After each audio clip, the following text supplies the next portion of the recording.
from the Hamptons, broadcasting around the world. You're listening to WOC, Winners Only Club. Here's your host, LuLu Romano. Hello and welcome to another episode of Winners Only Club, the #1 podcast in the Hamptons and beyond. On this podcast, we interview business owners, entrepreneurs, people who are doing positive things and with this winner mentality. That's why the name of this podcast, Winners Only Club. Today we're sitting with Patricia Assui Reed. She is the owner of Matriark in Sag Harbor, 133 Main Street. You won't miss it. You have to go up a bunch of steps to the Matriark Palace. It's almost like you're worshiping the Matriark as you're going up. So how are you doing today? Good. Thanks, Lulu, for having me. How are you? I'm good. Give us a little bit more introduction of yourself. So my name is Patricia, like I said. Thank you for having me. So I own Matriark, which is a business in Sag Harbor, and we specialize in women-owned and LGBTQI plus owned businesses. So I was a buyer my whole life, my whole professional life, and I moved to Sag Harbor in 2018 and decided to open the shop in 2019, and I've been here ever since. What's your story of origin, both you as a person and Matriark, the store? Like, how did you get where you came from to here? Wow, that's a long journey. I'm originally Japanese Brazilian. So my grandparents were Japanese, migrated to Brazil a long time ago. So my whole family is in Brazil, and I came to the US at the end of '93 to finish school, to study. I'm much older than you. And I ended up staying. I fell in love with this country and how things work. I wanted to be in fashion, and at the time, Brazil's fashion industry was very small and very different and not necessarily had a lot of opportunities for me.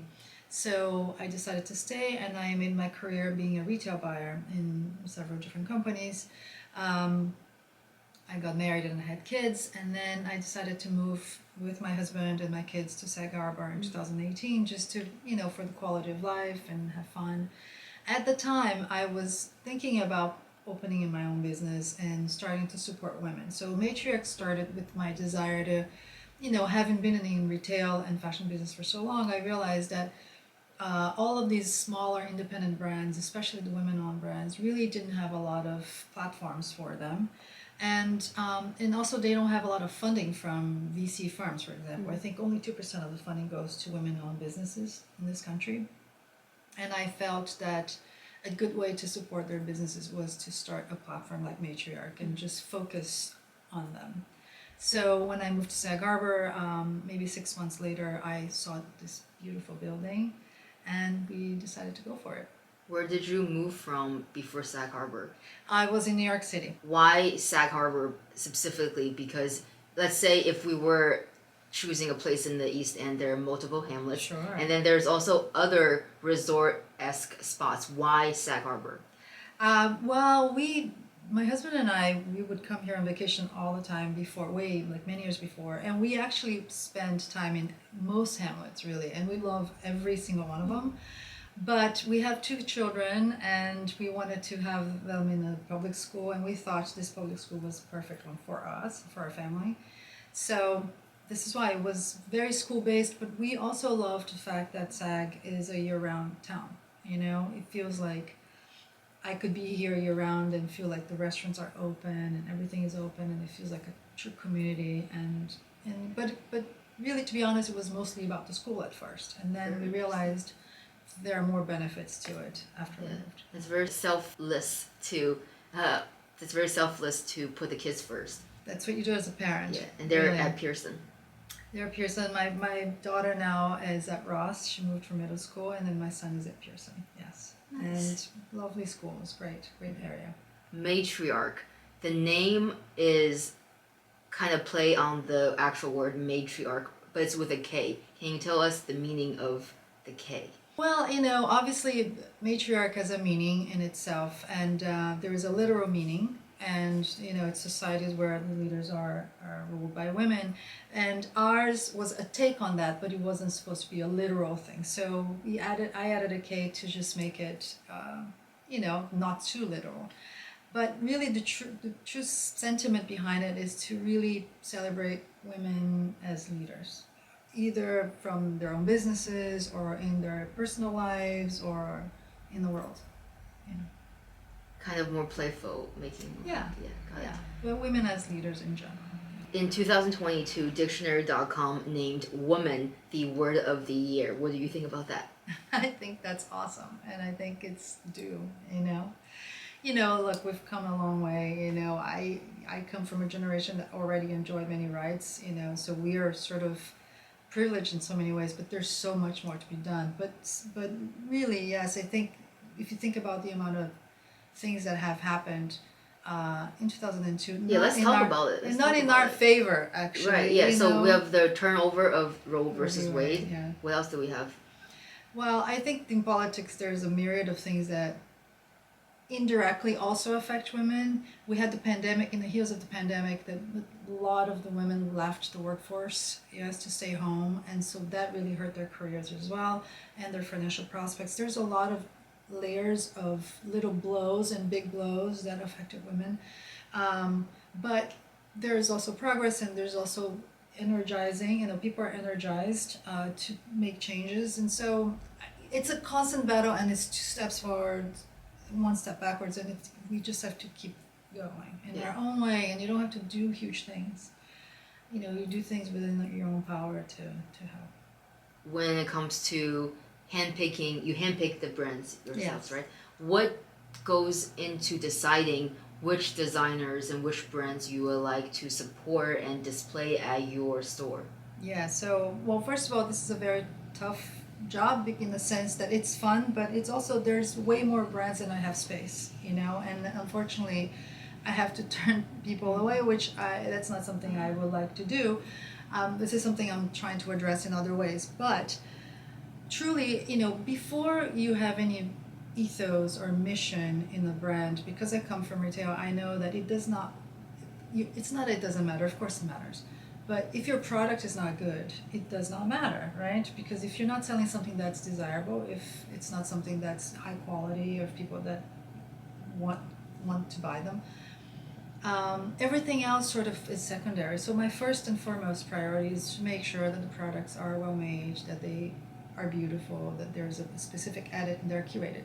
But of course, the other filters are women owned, and I open up now, like, instead of just women owned, because truly many people are affected by the patriarchy, right? It's not just women. And so I opened up our assortment to LGBTQI plus businesses as well. But, you know, so I have that filter.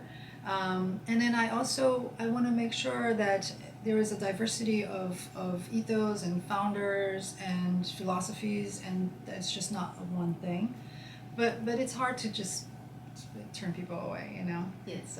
But you know, hopefully we're growing our website presence, and I think that that's how I can also have more people, just to include them in the website, even though they're not in our store. And I think that that's the next step. Do you have a team who runs your website and social media and all the tech stuff? We have a few people that we hired that are third party. They're not Matriark employees. They're third party. Are you interested in expanding in that sense? Because it's kind of debatable. Some people really believe in the power of social media, and some people, and I would say actually most of the people, but some people, there's still one here and there who are like, you know, I want to keep in their mind the integrity of word of mouth. So what is your stand on that? I think you can't escape social media. I mean, you hate it or love it. I think it's, you know, for me, I think it's a great tool. You know, and I don't love that we're so glued to it. I don't love the negative aspects of it, but for the businesses now, like, you can't escape it. So instead of fighting it, you just have to join them, really. And you know, word of mouth is also important. So it's not just social media. You have to do everything now. Being a business owner these days, it means that you have to do everything: social media, website, in person, marketing, blah blah blah. So you can't just do one thing, in my opinion. Yeah. Circling back to our previous point, you mentioned how there's not enough space to support and present all the different brands that want to work with you. Mm-hmm. So is it more common that you reach out to brands or brands reach out to you? Now it's more brands reaching out to me. Of course, when I first started, I had to call everybody to see who was interested, and I actually was so pleasantly surprised about how many people felt that the concept was so great, and they immediately, we have brands from the very beginning that supported us, and they didn't even know me. They didn't know me at all. I just called them. I like Chufi and Sold Out NYC and many of these brands, Camilla Sarpi, they just said, sure, just sign me up because we believe in this project. But of course, I had to sell the concept. And now, obviously, we've been here for 3 years, so people come to me more than I go to them. And but I still do, I have very active research, and I have a long list of brands that I'm interested in. We just have to figure out space. You physically call up like the CEO, the manager, what person exactly do you call? I literally cold turkey, like I just did. I did cold calls, but I also emailed. I first emailed the people, and it was usually like a sales contact I saw on the website for people that I didn't know, obviously. Or I called some of my friends and said, "Do you know anybody in this company?" But sometimes you would just go into their general email, but I would send a lot of information, and they would get back to me, and then they would send me to the owner or the designer, so we can have a conversation. But that's another thing I learned, because I'm one of those people that I'm not good at those things. I don't like bothering people. I don't like calling people. I won't do it. Mm-hmm. But when you're a new business, you just have to do what you got to do. So I had to learn to just be like, well, you just have to call it. There's no other way around. It's scary. Yeah. And of course, because you're opening up to rejection, people might say no. So that's not fun. No. But what else are you gonna do? Did you have any gets in mind? Gets as in like, I really, really hope that this and this brand will say yes to working with me. I had several of them. Many of them said yes. Some of them said to me, well, we're very interested in the concept. I think you're great. This is great, but we want to reconvene after, because what they were saying is that we want you to prove yourself first, and after you open, after you have a business, blah, blah, blah, then we'll go. Which is fair enough, but I have a few stories that actually, this is why it sometimes it pays off to take risks on people, right? So in my case, I was calling out these brands, and there was a few gets, and I got most of them. Some of them didn't. Then we were very successful. The pandemic hit. We were very busy, and then we were full. And then these two brands that said no came back to me and said, now that you're busy and now that you're successful, we want in. And then I'm like, but now I don't have the space, And it's not that I on purpose wanted to turn them away, but it was too late for them, And they missed a huge opportunity to be here during the summer, and it was a lot of sales. And had they bet on me early, they would have been here already, And so it's a real balance that you want to take calculated risks, but I think it pays off to take risks sometimes on people, For sure. One of the people I interviewed with Morgan Sheck, who is this Ford model and does all these things, and I was like, why did you say yes to this? Like, I pulled up to her 4-story brownstone house in Manhattan, and I was like, by the way, why did you say yes to this? She's like, I'm just betting on the right horse. And I was like, okay, thanks. And I took it as a compliment. Can you share some of the brands of your gets? Sure. Zero Maria Cornejo, who is, Maria is, people really love her, and they worship the ground that she walks through just because of her ethos, and she's a real important figure in fashion. And they were so lovely and open and absolutely supportive of the concept. So, you have Rachel Comey, also another really big brand in that sense. She's not enormous like those big groups, but she's really well known, very respected, totally open to it, and very, very supportive. We had Pamela Love, who is another jewelry designer who is very successful, and I always loved her pieces, and she was very excited about the whole concept and was excited to join right away. So I had so many, so we're just grateful, that they trusted me also, because it also requires a leap of faith on that person that you're trust your brand that you worked very hard with that person. It's not a very easy thing to do, but Yeah, and once a brand is represented in your store, is it something like commission, or is it like you bought it and then you guys shared the profit? How does it work when it comes to business side? we have a lot of different business models in the store, and I think what happened was that when I opened Matriark, I'm self-funding, so I'm not independently wealthy. I don't come from money.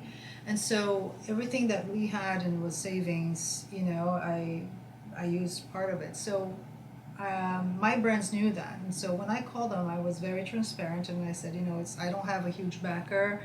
I don't have a huge company behind me. I'm just opening the store, and I have a lot of experience. I think I have good taste, and I think I can make this work for you, but we're going to have to work something out. So the vast majority of these companies came under consignment, and of course, consignment doesn't, people, and I want to clarify too so people understand. Please. People think consignment is a consignment store that you have used products, which sometimes you do, and it's great. It's secondhand, it's fantastic, sustainable. But consignment is simply a business model, right? Mm-hmm. So consignment is the act of actually lending you merchandise without you having to pay up front, and you pay when you sell it. Mm-hmm. This is what consignment is.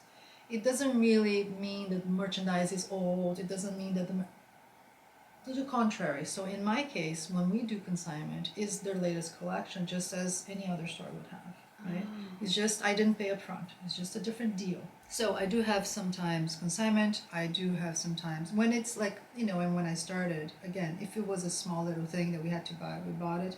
But it literally meant like you either have to do this, or I absolutely cannot afford to have your brand. And that was the business model when you first began this store. And it still is. The vast majority, it still is. And because it's a tough business in the Hamptons in a way that, I know we're going to talk about this, but we have a seasonal business. Mm-hmm. So when you're only making the bulk of your business from May through September, you have to make a lot of creative gymnastics in how you do things, to survive and to thrive here. Yep. So afterwards, then the profit is split or shared? Yep, so we did profit sharing. Got it. Cool. Absolutely. Nice. Yeah. So the name of this podcast is called Winners Only Club. What is your definition of a winner and a definition of a loser? Okay, so I don't really have a definition for losers because I don't really like using that word so much, but that's just me. But I think the winner for me is somebody that has control over their time. It's not so much about how much money you made or how big you are or how many, all those things are great for so many other reasons. But for me, like if you have all the money in the world but you don't own your time, it feels to me like not a happy life. When you're constantly doing things for other people, when you don't have time for yourself or for your family. So I think a winner is somebody that no matter what phase of life they are or what kind of profession they are in and how much money they have, if they can control their time to do the things that they love and to spend the time with people that matter to them, to me, like, you're a winner, and you can achieve that in different ways, and it's very difficult to get to that point. Some people, I think the United States, the culture here makes it very hard for us to do that. I think in Europe they have a better balance. They have more vacations. Like in Brazil as well, they have a lot more vacation time. Here it's very hard to do. There are a lot of other issues that impact that sort of thing too, like healthcare, all kinds of things. But I think that's something I strive for. So, but I think everybody is either winning or wanting to win. I don't think nobody wants to lose in life. I think everybody wants to be happy. That's my take on it. Do you think you are there yet? No. What Absolutely not. Percentage? Like if 100% is a winner, what percentage do you think when if according to your definition of someone who's in control of their time? I'm much better now. I have to say, when I started Matriark, I was like, I had zero control of my time. I mean, obviously words mean a lot of things. It's not that I didn't have control of my time. I chose not to. I chose to spend all my time in this company, and I could have chosen not to, but then it wouldn't have gotten the results that I wanted, right? So those are choices. Yeah. But I chose to spend all of my free time doing everything for Matriark. But I after 2 years, I was burning out in Yeah. the pandemic, so I decided to really take a few steps back. And of course, after 2 years, you've done things, you've learned things, you can take more time off. You can do, but I think in the scale of things, I'm just like, I'm not, I'm like 20%, Really? you know? Yeah, I mean, because, you know, I have 2 kids, I have a husband, I have a business, I consult. I mean, there's just a lot going on, but I don't think, but some days I'm at 80%. It's not like, you know, Oh, okay. some days I'm better than others. Yeah. So, but I'm constantly striving. I think that's my goal in the next 10 years. I'm getting older. I want to get there. What do you consult on? There is this really amazing group called Iguatemi. They're in Brazil. They are the best, sort of the really most important luxury real estate group in Brazil. And I was working for them. I worked for them for 12 years, and I was always full-time for them. And then when I started Matriark, I pared back and I stayed as a consultant. And so through them, I had a lot of opportunities to work with a lot of brands, and I set up a lot of the retail businesses for big brands in Brazil with them. So I got a lot of exposure to a lot of different amazing projects. I still work with them in a lot of things. Yeah, they're incredible. So they're in Brazil. So I've always telecommuted. The whole pandemic thing of doing things via Zoom, I've been doing that with them for Nice. 12 years. So for me, in a way, that the learning curve of that was easy for me to. Do you miss Brazil sometimes?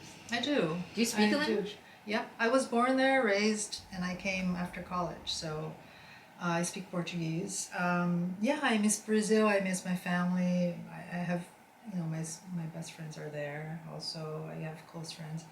But you know, this is, again, it's about choices, right? And we chose to live here and to raise our kids here. I go to Brazil a lot for business, but also once a year we try to take our kids. So it's fun. It's just fun. Yeah.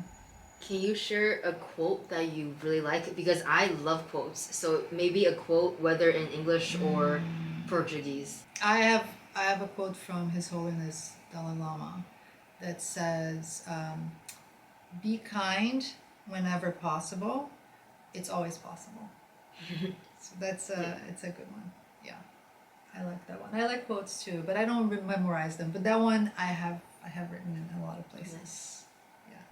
When it comes to languages, do you also speak Japanese? No, sadly, what happened was that my grandparents moved to Brazil, and they would speak Japanese to my parents, and my parents would respond in Portuguese. So my parents understand Japanese, but they couldn't speak to me, so they couldn't teach me.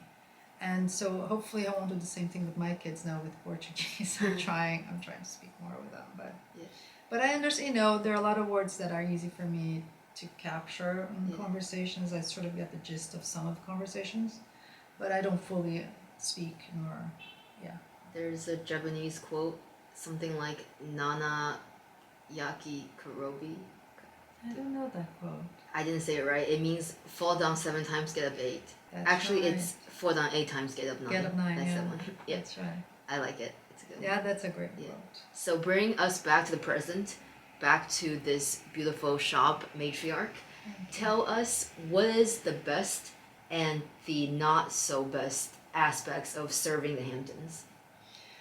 Well, the best is that we live in this paradise, really. I mean, this place is unreal, you know, and I appreciate it so much because, you know, I came from Brazil with 20 million people in São Paulo, which I love São Paulo, and came from New York City, huge, but having nature and having this community that feels, in Sag Harbor, at least for me, it feels like a really welcoming, tight, supportive community. It's truly, like, it's amazing, and it's also fun in the summer. You know, this is our business from May through September. It's really fun, and people are here, and the shoppers are in a good mood. They're on vacation. The vibe is good. It's not like people are stressed out. Yeah. You know, like, our customers in general are kind and fun. So I love the Hamptons for that, and I think the challenge really is, I think I alluded in the previously, it was the seasonality. You know, we have a very short window to really make our year, and everything else is very slow. The pandemic changed that for a while, but that was just temporary. You know, people went back to New York City or to wherever they were living permanently, and now it's back to normal, and it's tough. I mean, because we have not been able to create a sustainable model business model from October through, say, March, here for foot traffic, for, people are not here. So that's the worst part, I think, for a business owner. Moving forward, have you thought about different things to do to kind of increase foot traffic during the off season?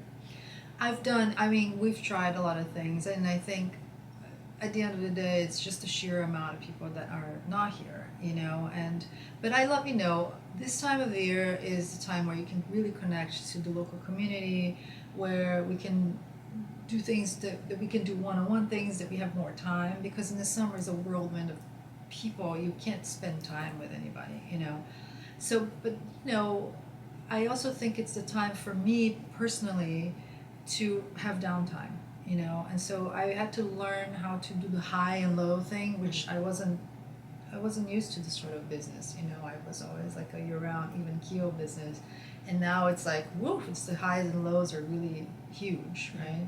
It took me all these years to get used to it, but now I learned to accept it. It's like, okay, you have summer and then you rest, and you're not crazy running around with things, and it's the time maybe I connect with my friends, and I can, I used to have events with the Matriark Club here. I started the Matriark Club before the pandemic, where half of the store here that we're sitting, it was chairs. We would put chairs and we would do a stage here. And Teresa Roden, the founder of iTry, who is a nonprofit here that empowers girls through triathlon. Yes, actually, I bumped into her over summer at the Caribbean Fest. There was a Caribbean Fest over there, and there were like people wearing very high. What would you call those things? Stilettos, like those things that make them like 10 feet. Oh, stilts. Yes. Yeah. She used to come and she would interview people we would call Mondays at Matriark. And so it was really fun. And I thought at first, it's like, who's going to come out in the middle of the winter on a Monday? Yeah. And it was packed. I mean, people came out and it was really fun. We would serve drinks and have a chat.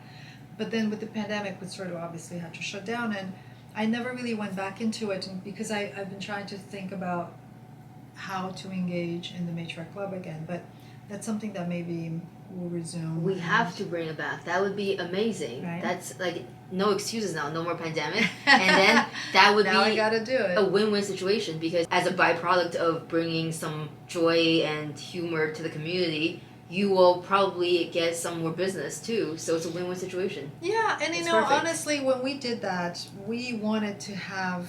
It was really truly a community building exercise, because first of all, I was missing the interaction, and it was quiet, and it's it's a winter, and people were like all in their homes, and I actually met so many incredible people through those, meetings, and it was fun. And then after that, people would just go out to dinner. So so that's something I have to really, now that it's the new year, I feel like I can think about other things, and the holiday season is over. But That's very cool. I had no idea. So maybe I'll talk to you about this after, because I want to help. That's awesome. Thank you. That would be fun. That's very cool.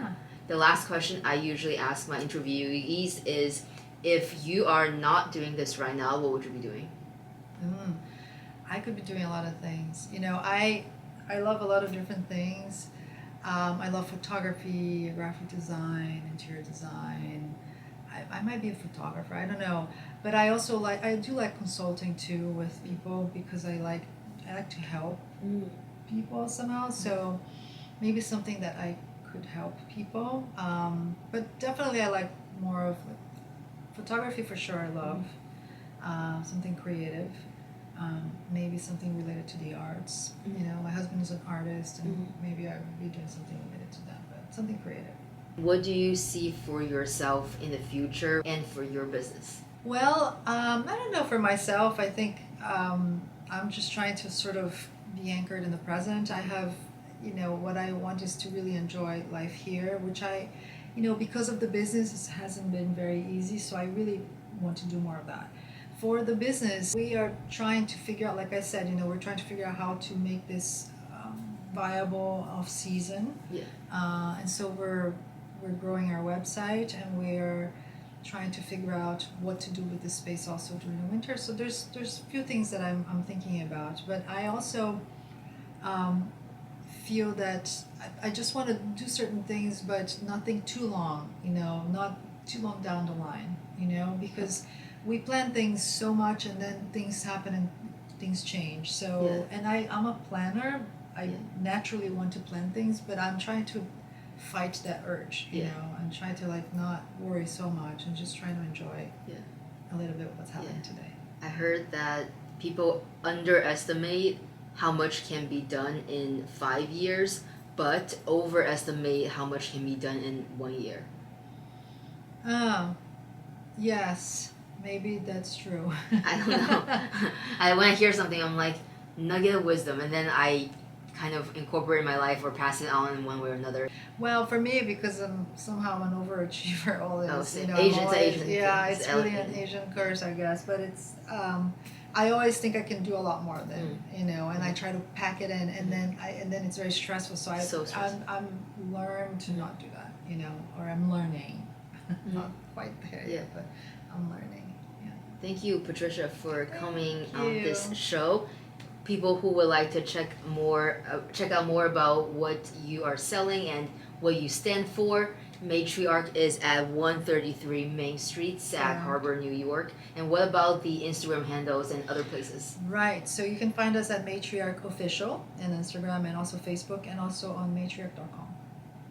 Yay, thank you so much for coming. Thank you so much. My pleasure. Thank you. Yay. Yay. Thank you.